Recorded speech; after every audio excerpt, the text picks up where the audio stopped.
आज सुनावतानी एगो बाजिन के कहानी।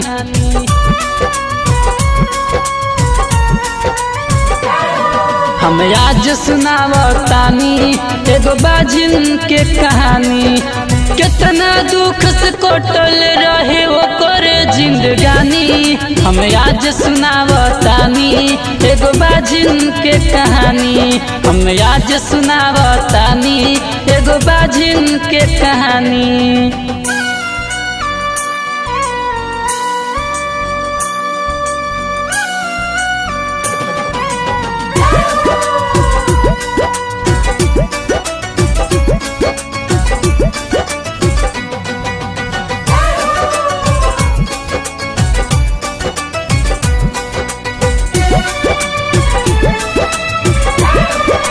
होते सवेरे सासु नदिया देत रहलो गारी। जेठ जेठानी देव देवरानी कहे या भगतन नारी।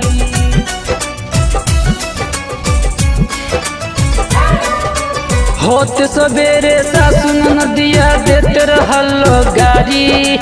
जेठ जेठानी देव देवरानी कहे या भगतन मारी। सैया जी भी घर से निकलले बुझले ना परेशानी। हम आज सुनावतानी एगो बाजिन के कहानी। हम आज सुनावतानी एगो बाजिन के कहानी।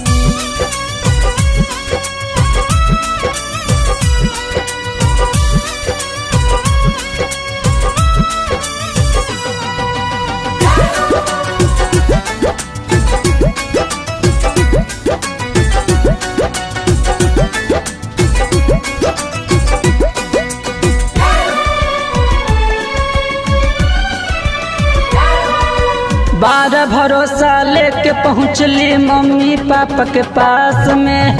मम्मी कहली कौनो रिश्ता नइखे बेटी तारा साथ में।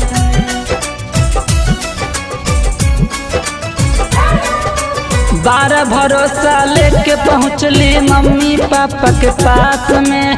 मम्मी कहली कौनो रिश्ता नइखे बेटी तारा साथ में। भाई भौजाई भी पूछले नहीं उनके खाना पानी। हम आज सुनावतानी एगो बाजिन के कहानी। हम आज सुनावतानी एगो बाजिन के कहानी।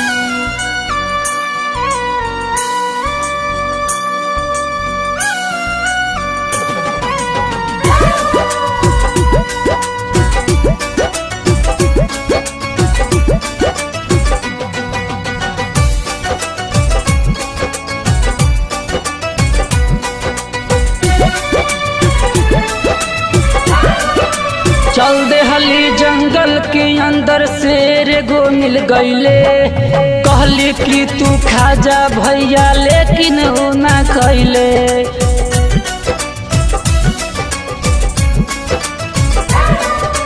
चल देहली जंगल के अंदर शेर एगो मिल गईले। कहली कि तू खा जा भैया लेकिन वो ना खैले। छोड़ के जंगल चल जा बहिना कदम मेहरबानी। हम आज सुनावतानी एगो बाजिन के कहानी। हम आज सुनावतानी एगो बाजिन के कहानी।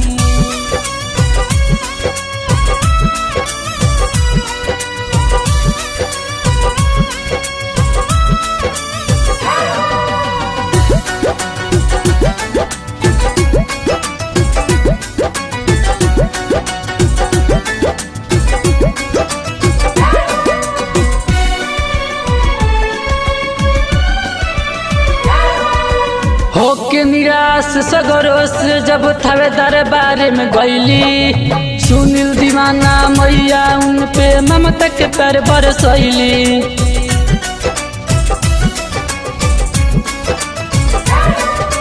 होके निराश सगरो से जब थावे दरबार में गईली। अनमोल शर्मा मैया उन पे ममता के पैर बरसैली। सुंदर सा लालनवा देहली मैया महारानी। हम आज सुनावतानी एगो बाजिन के कहानी।